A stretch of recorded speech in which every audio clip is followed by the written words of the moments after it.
the Midlands? Love Midlands 103. Good evening and welcome to Encore with Zoe Ryan. On tonight's show, stepping outside your comfort zone, putting on a sacred jacket and bringing a bit of class to the Midlands. Tonight we'll hear from Awfully woman Ciara Izuchukwu on her unexpected path to comedy, Westmeath-based author Chele Crawley on her debut novel, and creative jack-of-all-trades, it seems, Mick Donnellan on his new play ahead of its premiere curtain call in the Midlands next week. But first, to get the show started, here is some new music from a Cork musician, Darren Kiley. This is his brand new track, White Flag. That was Cork's Darren Kiley with his latest single, White Flag. Stay with us because next we have a chart-topping author joining us in the studio. Midlands 103. You are listening to Encore on Midlands 103 with Zoe Ryan. Joining me now to discuss the release and success of her new book is Ballinea-based author Chele Crawley. Chele, you are very welcome onto the show. Thank you very much for having me. Now, before we get stuck into talking about the novel itself, you are a school teacher by day. Why did you decide to pick up the pen after hours? Was such a venture always on the cards for you? Yes, I am a school teacher by day. I teach in St Coleman's National School in Muckla, just outside Tullamore here. But yeah, I suppose going back to a previous life, I used to work as a reporter and a journalist. So I worked in newspapers. I worked in Mullingar Topic, in Westmeath Topic in Mullingar. And I suppose the love of writing was always there. And then I pursued teaching and I love that. And it's fabulous to have two parts of your life, to have a part where you enjoy your day job, but it's lovely to have something, a hobby that you want to pursue in the evening and on your free time. And it started off as a hobby and it kind of just developed and grew legs as time went on. So, Lady Dixon's niece. Now, reading through the plot line, all I can think of is Bridgerton. It seems like nearly a kaleidoscope of several of the storylines that we would have seen on the likes of the Netflix series, them tackling over the years, from concealing your identity to forbidden pairings. Would that be fair to say? It would be fair to say. I mean, it's quintessentially my novel, Lady Dixon's Niece, is set in Regency era. It's got the Jane Austen social nuances going on, and it has the scandal and the drama and the high stakes emotional kind of risk and gamble that you would see in shows like Bridgerton. And absolutely, I think it would be a perfect fit for people who enjoy those costume period dramas. And why historical fiction? Why did you deviate towards that genre? I've always just been fascinated with stories set in the past. I'm also fascinated with stories set in the future as well. I love dystopian, but yeah, I suppose I've always gravitated towards stories set in the past, and my favourite authors would be authors of historical fiction. And I grew up just absolutely obsessed with Jane Austen, and I read all of her novels, her 6 novels, by the time I was 12. I mean, I was just obsessed. And I think I owe that to the 1995 BBC series of Pride and Prejudice, yes, which a lot of people credit for getting them into the genre. And it was just absolutely fantastic. And I think I just became enamoured with it from a very young age. And speaking of inspirations, you're a Mayo native, I am. But you have said that you've drawn heavily on Westmeath's landscapes and landmarks for the book. Absolutely, yeah, because in the Midlands there's so many historic houses. There's so many fabulous Georgian buildings, and you don't have to go very far to find them. And I suppose that was the influence of having, a lot of wealthy landowners from Britain here in the Midlands at that time. And so the relics of the past are still there, and some of them are being looked after fabulously well. And so, I go out to Belvedere, for instance, and walk around, and I'd find if I was stuck on a section, I would think about it. And I just find by even looking at the building and imagining, I could work my way through a problem. So there was lots to feed on and to be inspired by. Now, the book was released only last week and it's done really, really well. So describe the moment when you found out that you would top the charts. It was surreal. I mean, I released the book on Wednesday, and going to bed Wednesday evening, I did look at the charts, the Amazon charts that is, and I could see that I was kind of starting to move up the charts. Okay. So that was exciting because I had I had a hope that maybe I might get into the top 30 if I was lucky. So I could see there was kind of momentum starting, and then I couldn't go to bed. I was like, I need to do more. I need to try and, Get do the your social publicity media, out. get the publicity, get people on board. So yeah, I had a very late night Wednesday night, got about 2 hours sleep, got up at 4 a.m. because I was actually working. I was at school last week because I job share week on, week off. So I released on my week that I was actually teaching in school because I thought this is going to be a slow burn. It's going to take a while for people to realise that, oh, Michelle has a book out. Yeah, you thought you'd have till this week to get the momentum. Yeah, and I thought this week then I'll be like, I'll spread the word and get it kind of moving. No, that didn't happen. I woke up on Thursday morning. I was doing a few press releases and a few bits because there's a lot of work that needs to go into when you're self-publishing. And to keep that momentum going. Absolutely. And my sister messaged me on WhatsApp and she's like, you're number one. And I was like, ha, ha, ha. Yeah, good joke. Right. And then she rang and I was like, I think you're looking at it wrong. Definitely not. Yeah. And lo and behold, I checked it out and I was like, what? What is going on? This surreal. is madness. It was surreal, totally unexpected. Some people said to me, oh, you must have expected. I certainly didn't. As a first-time author, you know. Absolutely. Yeah. But I'm absolutely delighted. It was the stuff of dreams. So this is the first, but is it intended to be the first of many? It is intended to be the first of many. In fact, yes, I'm planning on doing a whole series. So there'll be 3 in the series. Wow, okay. And the series is called Of Social Standing and this is part 1. So yeah, it's exciting times, but busy times ahead for me as well, because I obviously have to get down and write. You know, I'm actually halfway through book 2, being quite honest, but I have to write book 3. And so as well as, you know, as I said, teacher by day, you know, nearly like in Bridgerton, you know, Lady Whistledown, penning by night. You're also involved with the likes of Inklings, which is a very popular writing group in Mullingar, and the Mullingar Literary Festival. So you've got a full plate. I have a very hectic schedule, yes, and I'm a mother of 1 child as well. There you go. So, my work is never done, I suppose. So I am a member of Inklings Writing Group. It's a writing group in Mullingar that is really encouraging and supportive of people who have an interest in writing, whether it is short stories, fiction or poetry.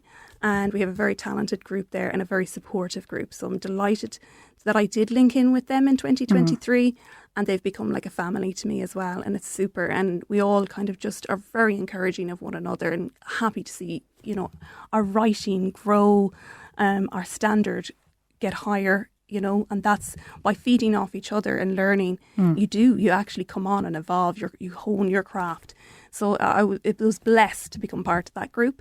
Last year, Mullingar launched its very own literary festival. Yes, and I'm delighted to be involved in that. And this year, I'm involved in a committee level. And I'm looking after with another lady called Jeanette, who's also a writer. We're looking after the children's section of it. And I'm just thrilled to be part of such a vibrant community. And I've got to say, the Literary Festival last year did phenomenally well. Yeah. So we're really hoping for great things to build on that this year as well. And should we expect, I know you said you're involved with more of the junior writers maybe this year, or the junior listeners, but should we expect you to maybe doing like a reading, or do you have any book signings coming up? I'm going to be doing an event at it, yes. Very cool. And I'll be signing books. Brilliant. Well, Kaylee, thank you so much again for taking the time to be with us this evening. Up next, have you ever fantasised about being a Garda? Well, for my next guest, that dream became a reality for him through the theatre. But before I let you go, Shell, tell me, if someone wants to get their hands on a copy of the book, where can they go? So they can get it on Amazon, on all Amazon platforms, in Kindle and in paperback. But they can also get it in Just Books in Mullingar.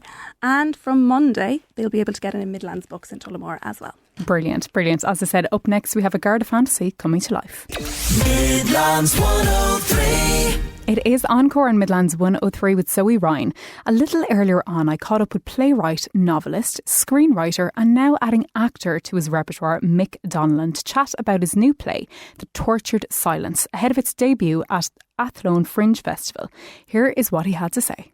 Crucified Silence is a new play that I have out Friday week, the 1st of May. And it's a one-hander. So as a playwright, I have a few different types of plays that I've had out over the years. Some of them are 11 and 12 cast. Some of them are 2 or 3 cast, you know. So this time I decided to go as minimal as possible and have one actor. And my experience, the huge productions or bigger productions are lovely to do. And they're fantastic to watch. But the logistics sometimes and the scheduling and the stress of it can just mean that the quality sometimes of what you're trying to do can get a little bit stretched, and you just feel that maybe if you had something similar in content, but on a smaller scale.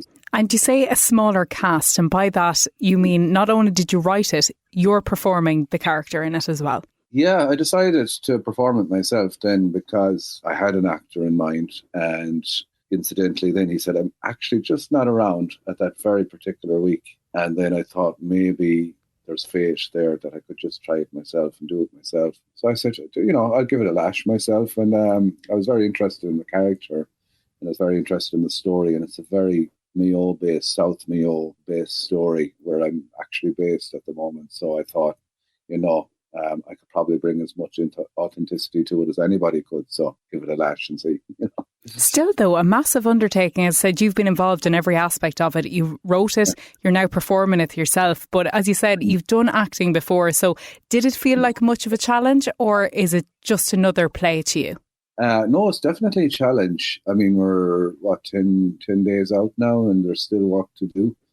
So I'm still tweaking the script. So I'm sort of building the plane as I'm flying it, because I'm rehearsing it, and then I'm making changes in real time as well. So I'm always conscious of that moment where you're in a show and it's just a bit too long, or it's just a little bit too wide with themes, like that you kind of lose the thread of the drama.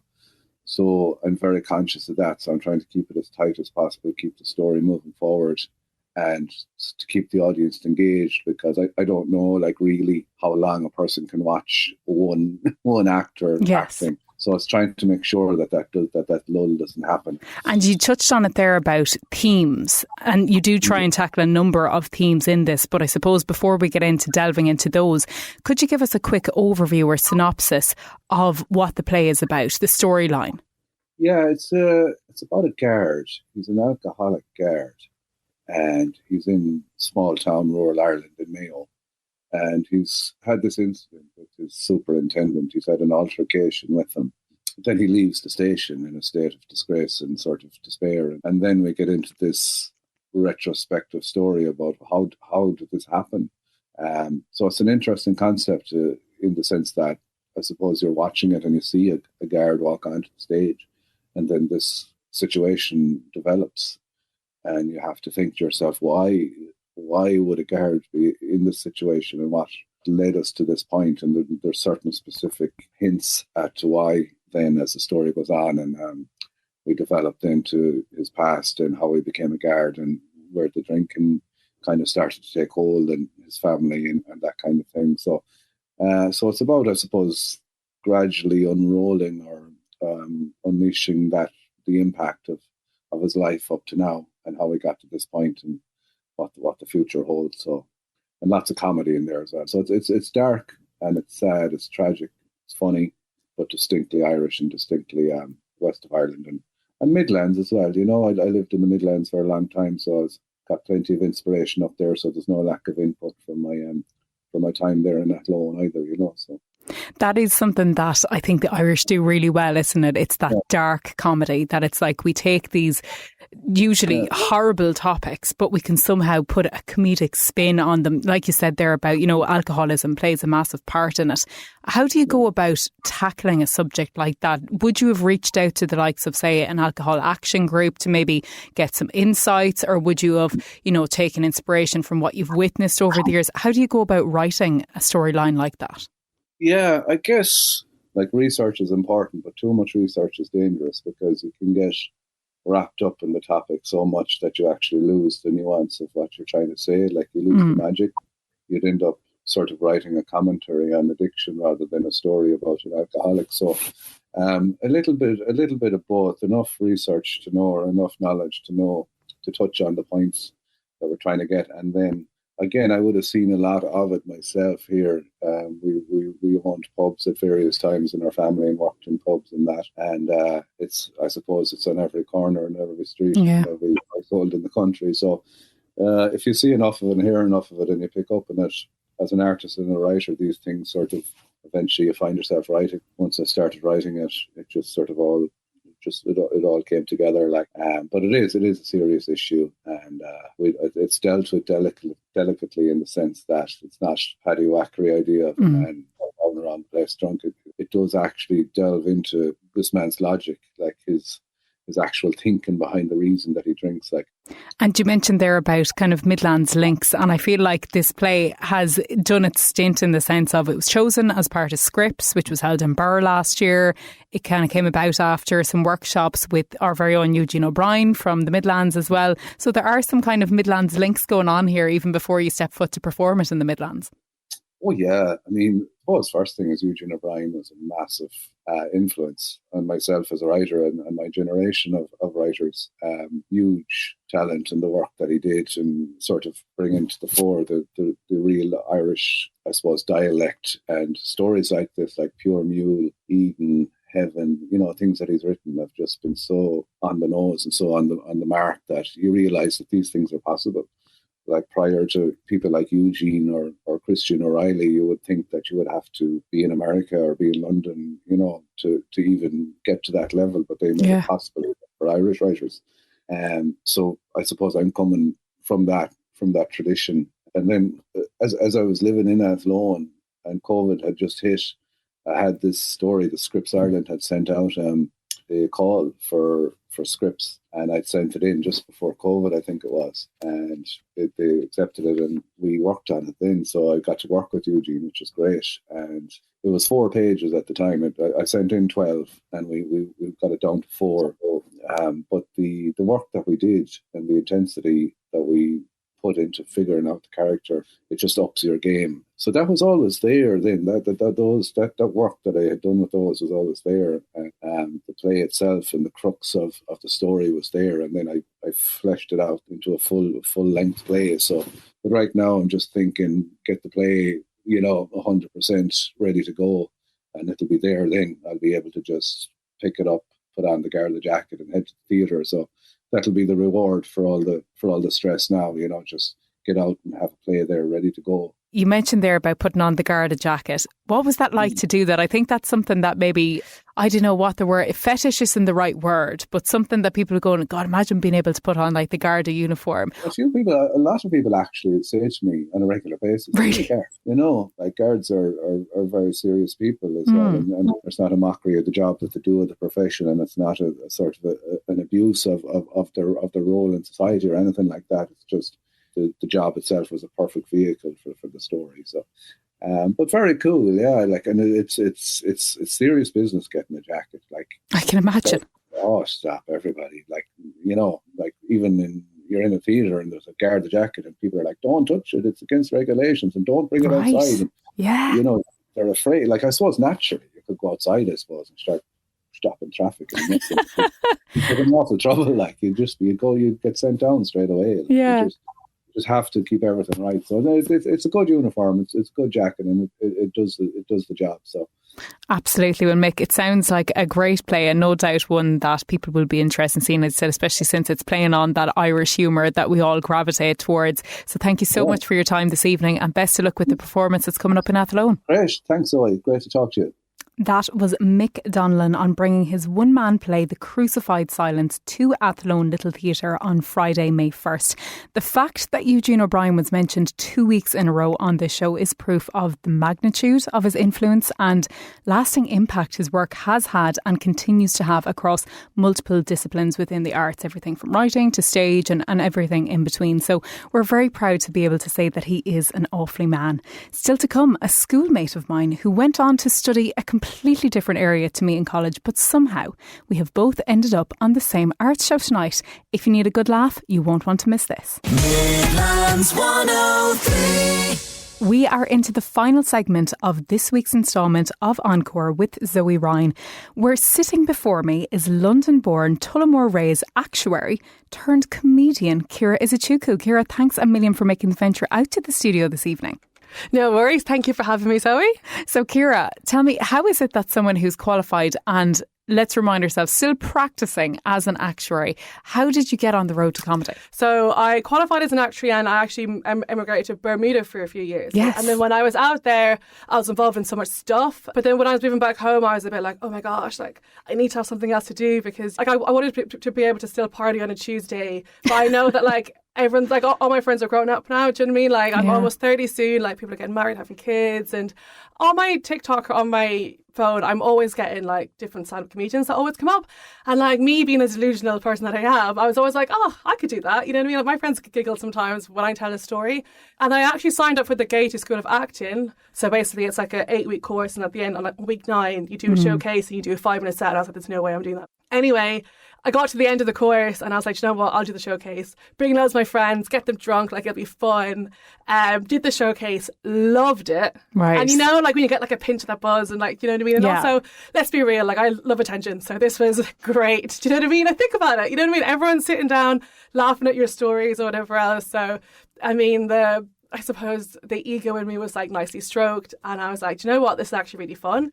And then I had to make the pivot from doing that showcase, which is a big, huge audience, which as anyone who is in the stand-up comedy scene knows, that's very hard to get, right? So I went from that to like doing open mics where there's maybe 4 audience members really coming in, do you know what I mean? So those audiences are a bit harder to please, I guess, or kind of work with. But and then from that, I just kept getting more gigs and more gigs and more gigs. And then, so that's just it kind of just took off. Yeah. So this was a step outside your comfort zone, even though, as you said, you always would have been someone who comes across as very confident. You would have been involved in a lot of different societies and kind of loved the sports growing up and throughout college. So when you say that it was stepping outside your comfort zone, tell me a little bit about that then. Yeah, well, I think maybe you remember this from school, right? So when I moved to Ireland, I used to have a stammer. Even now, kind of kicks in when I'm not too sure what I'm about to say, or if I'm kind of like butchering something. So, for example, when the light's on you and people are eyes on you, that's kind of when I kind of start to waver and when that kind of stammer kind of would come out. So I think for me, a subconscious reason of me wanting to do this was to really kind of show that I've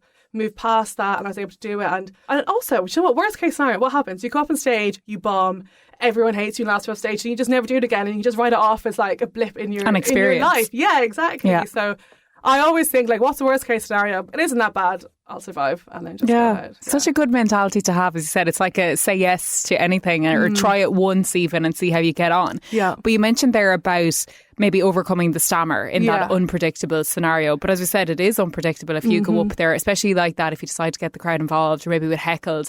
How do you think quickly on your feet? Is it a case of you look around you in the room and you look for material? How do you handle those situations? It's really hot, right? Because I remember the first time I was heckled and stuff, because my thing is like I always want, and this just goes beyond stand-up. I think this is in life. You want people to like you, right? You know what I mean? I think when I'm chatting to people or like I'm on a night out, like I am quite quick and giving back answers. Like I am quite, you know, like with the quips and the funny things here and there. So it was just about relaxing and trusting myself that whatever I blurt out will be funny or will be worth listening to or will be smart. You know what I mean? Yeah. Because once I got out of it, like, I need everyone to like me, I'm just going to be really polite and just maybe ignore them or like, you know what I mean? Rather than just be like, what would Ciara say normally? And then just let that kind of come out, which I'm not going to lie to you, I did not do crowd work for so I've been in comedy now for about 8-9 months. Like I only started doing crowd work in the last 2 or 3. So that's how long it took me to like even acknowledge someone. Like to get comfortable on the stage. I would be so blind and ignore. Someone could be like talking to me and I'd be like, no, can't hear it. Just carry on. Just block it out. You know what I mean? Yeah, which is not the way to do either because you want to be able to handle anything. So definitely still an area for improvement, but if it goes well, the feeling is amazing. I can't describe it. Like I think everyone should try stand-up comedy just for like even for a little bit. Just I don't know. It is when you do a good show or like you do a good gig, like the feeling like that buzz carries you for ages. Yeah, you're on high with it. Yeah. So that's why I'm still doing it, really, chasing that high. And you mentioned there that this has been a few months in the making. I feel like online you were kind of nearly teasing this comedy thing. You did a hard launch though last month, where you were like, okay, let's just admit it, I actually am doing stand-up comedy and here's some headshots and some nice pictures of me on stage. So why did you decide to go from the oh look, I'll give it a go, it's just a little pastime, to going, I actually think this is something that's a feasible opportunity for me to follow and let's hard launch it? Why, or what was it that made you make that? Basically, like a few months into me starting doing comedy, I got scouted to do this TV show. So Marshall Ngolo, who you might know, is a very prominent Irish comedian, black Irish comedian, and he basically kind of put the show together to be like, right, like it's a documentary series where he basically wants to find other like black immigrant comedians in Ireland and have like a showcase where it is so it's first of a kind. There's never been a showcase like this. They were really good. Like Martin was great in terms of like give me the extra support and extra help to develop my confidence, because I didn't, as much as I was so happy to be sharing the same stage as all of them, I don't want to be on the same stage and be like really bad, do you know what I mean? Like be the obvious newbie. Yes, I get you. But it's actually quite interesting though, because even when you compare comedians, everyone has such different styles and types of humour. Yeah. Like, I think I was really worried about like comparing myself to them, that I realised, no, I'm funny in my lane and they have their ways of doing you're things. standalone. Yeah, exactly. Yeah. So that's going to be released September, October this year. And talking about material, what type of, we'll say, comedy do you do? What is generally your source of material, your inspirations? What type of comedy do you do? Yeah, so it's do you know what? I would say it's all true stories. So like, maybe I'm involved. Stuff that happens to me or to friends. I might change it up to be like, okay, obviously going to hide some names and like maybe skew some of the details. And I always say, never let the truth get in the way of a good story. So like if stuff needs to be dramatised or whatnot. I feel like I have license to do that. But it's taken from, like growing up in Tullamore, being the only girl in a family of boys, just college, like being an actuary, women in STEM, just it's a lot of it's about myself now. My mom's always like, you should talk about things that are like generic, like in the news or like, and I have tried to do some of that stuff, but it's harder to sell a story. It was things land better when it's personal, doesn't it? People relate to the person. And that's why I stick to stuff that's true versus stuff that's made up, because I have made up stuff before and like made up a joke or made up a situation or scenario, and I'm never able to deliver those jokes. They're harder for me to like, I suppose, get really into if I'm not, if it's not about me, which maybe sounds narcissistic, but... And you said that you take inspiration kind of from, I suppose, real life experiences, real life people. You're obviously changing names. Have you ever had a situation where someone that you know you're about to tell a story about is in the crowd and you're going, I wonder would they know it's about them? Yes. Well, to be fair, I genuinely give warnings to these people, you know what I mean? I think I've learned this. I think in the world of comedy, there's an etiquette. Yes. And it's your life, so you can talk about your experiences, and you have you have the freedom to do that. But if it's impacting someone else, or if someone else is implied in it, then you should have their sort of approval or like okay-ish. There's ethics there, I suppose, in the comedy world, which I wasn't really aware of. So yeah, it's interesting though. It's something that I've touched on before, because I live with a chronic condition and I have an awareness platform for it. And I was caught completely off guard once. I won't mention who the comedian was. It was an Irish comedian, and like I don't think that my condition is very well known. And I'm just sitting there minding my own business, enjoying the set, and next minute she makes a joke about a person, and like that it wasn't her. It was an ex of hers who had the condition. And she kind of played fun on it and was nearly phrasing it or portraying it in that this was an unattractive quality of his, that he had this condition. And I was like, I don't like this. And I remember looking into it at the time, and I found a really interesting piece that Ricky Gervais had, where he was like that, there's ethics in comedy, and basically he was like, everyone's up for grabs, but it depends how you do it, how you approach it. And I totally agree with you there. I think like that in the case where someone has a condition, if you have it yourself, absolutely say what you want about it, make a comedy, because sometimes comedy is a good vehicle to discuss important scenarios. But I think when it's about someone else, that's where you need to take caution and be respectful of it. I think the phrase that is thrown around a lot in comedy is like the punching down. Like you can make a joke about anything, that's fine, but if you're punching down on someone else, then it kind of becomes not really funny low anymore. Blow was the word he used. He said you can't take a low blow at someone. Exactly. Like if you have the condition, you can make fun of it, or if someone you love has the condition and like you know what I mean, like then it's fine, because it's the same like, because again this kind of came up with the TV show I was filming about race, and about immigration, and like people giving out that they can't talk about it or say this, that and the other. But like, I think you can, but you have to do it in such a way where you're not punching down. You have to do it in such a way where being a bit articulate and approach it with kindness, like you have, so it's a tricky one, but I think it's like, making fun of anyone's disability or otherwise when you're a perfectly healthy human is always a bit of a, it's a no-go area. Kind of person, it takes a very special kind of person to get away with anything like that, to be honest. But like, and there is some comedians that I suppose they've successfully done it in the sense, I mean, I don't know if you agree with them or not, but people do find them very funny, whether it's right or not. But as you said, it is a certain type of comedian who does it. But speaking about from life, now we don't want to play on this too much, because obviously you're carving out your own place on the comedy circuit.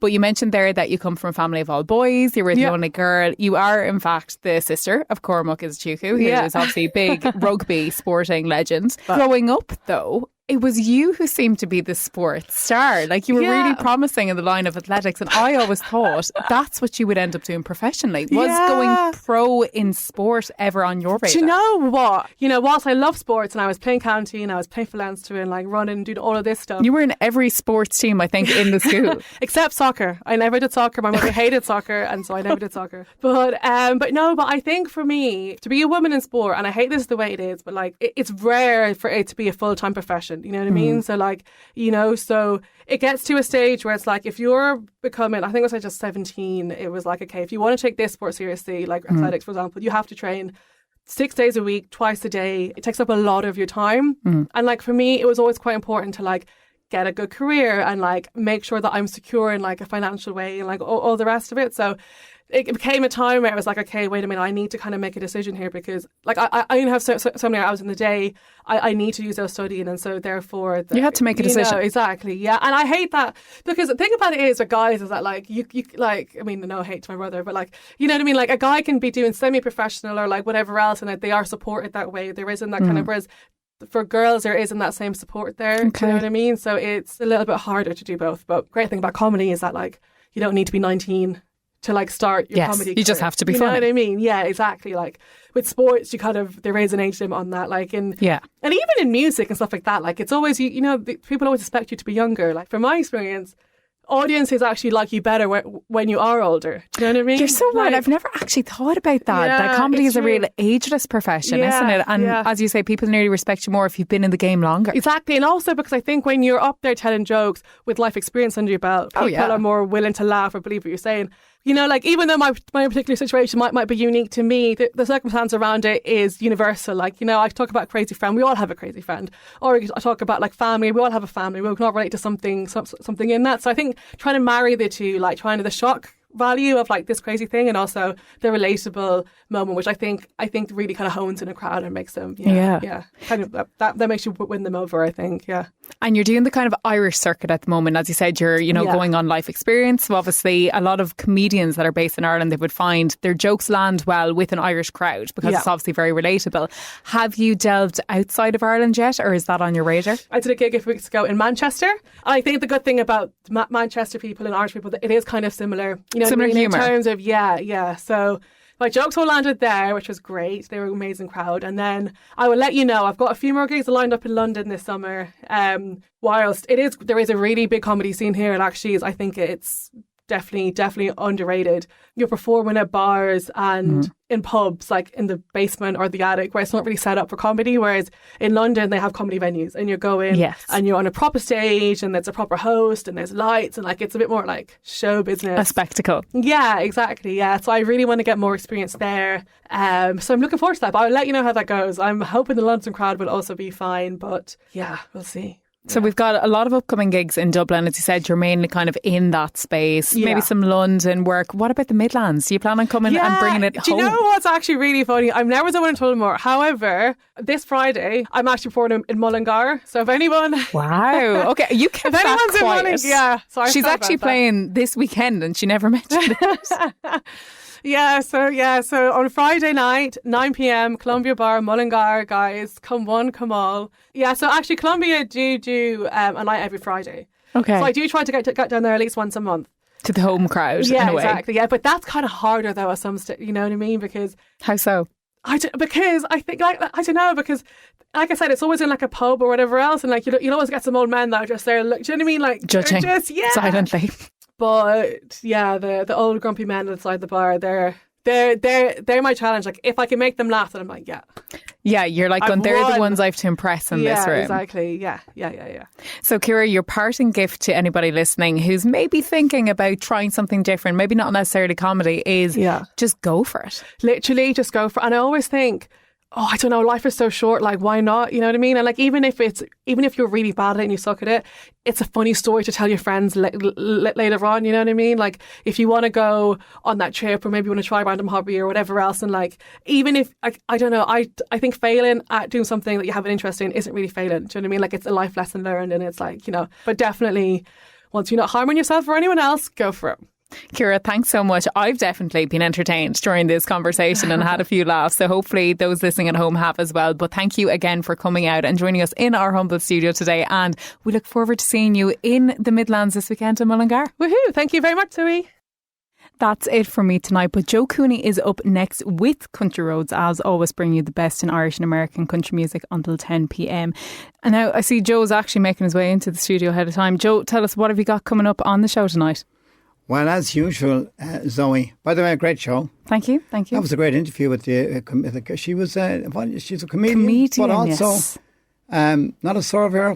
Actuary. An actuary, yeah. Yeah, what a deviation. You know, an awful lot of those. I know you asked me a question about the show, but nearly everyone knows what I'm going to be doing in the next 2 hours. You never know what persona Joe's going to have. But a lot of those people go on to be comedians. These people are very, very highly educated. That's what makes them good comedians. Yeah, they know when to throw a line, when to pause, and so on.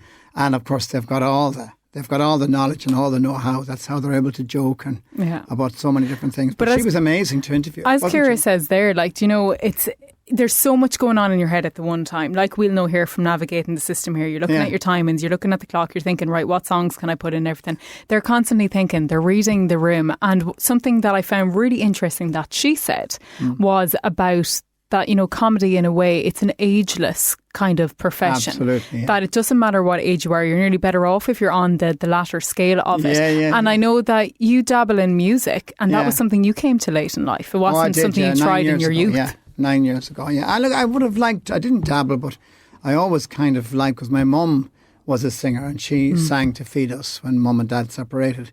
And it's, but in our house there was always music. Everyone, I'm sure, is the same in your house. All our houses, mammies or daddies were humming or singing something, and we'd be singing along as well. But when you get into stuff, I love it now. I wouldn't look back. I wouldn't turn back for 1 second. Wouldn't change a thing in my life now for 1 second. But I would if I thought about how well it was going to go for me, I would have started many, many years ago. But then again, having said that, comedians, musicians, singers, songwriters, it's not all a bed of roses. It's a difficult life because you spend so many years trying to make it, not me, but those people in the business, trying to make it, and some of them end up. And something that I was really shocked at today was Claire ordinarily starts with new Irish music in the first segment. So I tried to keep that up today, and I looked it up. I just said, okay, what's new in Irish music? The amount of singles that came out in the past week, bands I'd never even heard of. Amazing. And I said, that's actually scary. It's a great thing that we have that much talent in the country, but scary that I don't know these people, and maybe some of them, they won't even get radio airtime. This is the thing. Yeah. And unfortunately, when it's a commercial radio station, a lot of new singers don't get airplay until they make it. And I keep saying this, that if you don't get airplay, you won't be heard. If you're not heard, you're not going to make it. So it's a crazy little, I suppose, little joining up all the dots.